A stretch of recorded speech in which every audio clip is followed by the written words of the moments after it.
Let's return to the Middle East, where officials in President Trump's administration said the US will recognise Jerusalem as Israel's capital. While the decision has been welcomed by Israel, Palestinian and Arab leaders have warned it would jeopardise any Middle East peace process. Well, joining me to discuss this from our central London studios, the historian Nicholas Blinko and the Israel correspondent for the Jewish Tribune, James Marlow. Gentlemen, many thanks indeed for joining us this afternoon. Nicholas, if I can firstly start with you. Israel's education minister yesterday at a conference called for other countries to follow President Trump's lead. How likely is it that that will happen? It's very unlikely. We've seen that President Macron of France and even Theresa May are warning that this would be a disastrous step.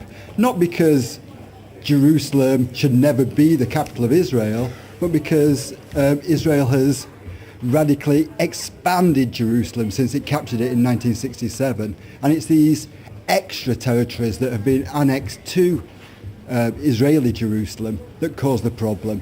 And under international law, they are hostile occupied territory. So, James, a highly controversial decision, but a decision that President Trump is going to press ahead with, it seems. Israel's national historical identity is finally being recognised after a long, long time. We expect President Donald Trump to make the announcement around 6 p.m. UK time. What he's likely to say is that he recognises Jerusalem as the capital of Israel, but at the same time reiterates his support for the two-state solution, which is very important if the parties want it. Now, Prime Minister Netanyahu has consistently said for several years that he wants Mahmoud Abbas, Abu Mazen, to come to the negotiating table and to come to some type of an agreement. And yet he continues to refuse to do this. Nicholas, so we can have a two-state solution while Jerusalem is called the capital of Israel? I'm sure that with a solution, Jerusalem will be the capital of Israel. Ideally, we'll get a solution where Jerusalem is also the capital of a Palestinian state. The problem is that it's this idea that Jerusalem can be a shared capital that's a sticking point for Israel and for supporters of both Trump and Netanyahu, like the casino owner Sheldon Adelson, who are utterly opposed to the idea of a shared Jerusalem. Jerusalem is important for the Jewish faith, it's important for the Christian faith and for the Muslim faith. But what we shouldn't lose sight of is that currently it is military occupied territory. There's no police force there, there's an army there, and there's the border police, but again they're a militarised gendarmerie. And in this kind of lawless environment where martial law is being imposed, Palestinian quality of life is really pretty bad. As a documentary made for Sky about the Shufat refugee camp, which is in these enlarged borders of Jerusalem, said, there's terrible drug problems, there's social problems because there's no effective police force. The Jerusalem police don't work there. The Palestinian police are forbidden from working there.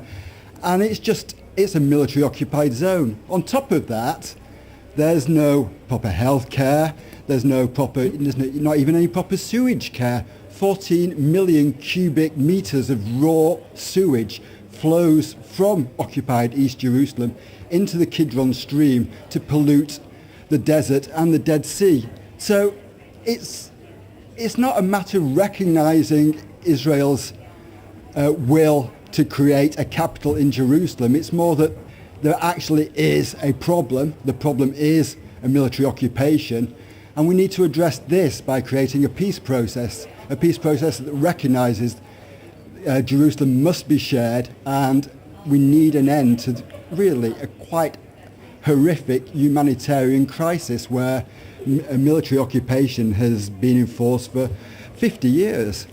James, I'm just looking at some of the reactions that have been coming in since this announcement or word that President Trump was going to come out with his speech later on today. This from the Grand Ayatollah in Iran said that this is a sign of incompetence and failure.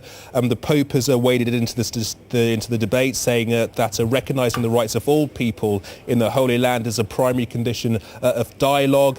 Officials in Turkey saying that this is a grave mistake, that there's a red lines that are being crossed. I mean, President Trump is finding himself in an isolated position here.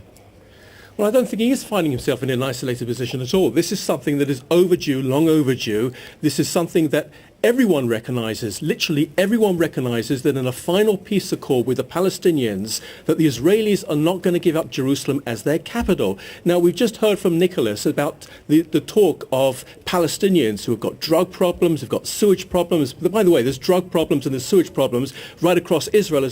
But I just want to point out that in Israel itself, there is just under 2 million Palestinian Arabs, Israeli Palestinian Arabs, that live very well inside of Israel and around the other areas inside of Jerusalem. There are members of Knesset who are Israeli Arabs. There are Supreme Court judges who are Israeli Arabs. There are CEOs, managing directors, heads of departments, some very successful business people who are Israeli Arabs. I also want to point out that where else in the Middle East besides Israel can an Israeli Arab, or any Arab for that matter, say that the president is an idiot, that the prime minister should resign, and that the government is corrupt? Nowhere else. And that's the type of rights that you can get inside of Israel if you're an Israeli Arab. Now, what Nicholas is referring to is the Palestinian Arabs who are under the control of the Palestinian Authority, PLO. And this is, you have to ask yourself, where is this money going to? From the UK, from the EU, from the United States, that is going directly into the pockets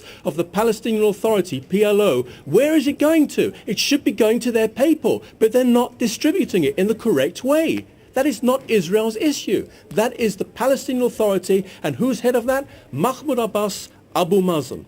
Nicholas? The Palestinian cities are well run. There's very good mayors. There's competent police forces. There's some corruption, but there is political freedom. You can call Abu Mazen an idiot. There's no problem about that. That's absolutely the problem in East, the problem in East Jerusalem, if I can finish, is that the Palestinian police force can't operate there because it's regarded by Israel as Israeli territory. So there's no Palestinian police force there, but nor is there a Jerusalem police force. There's no Israeli police force there.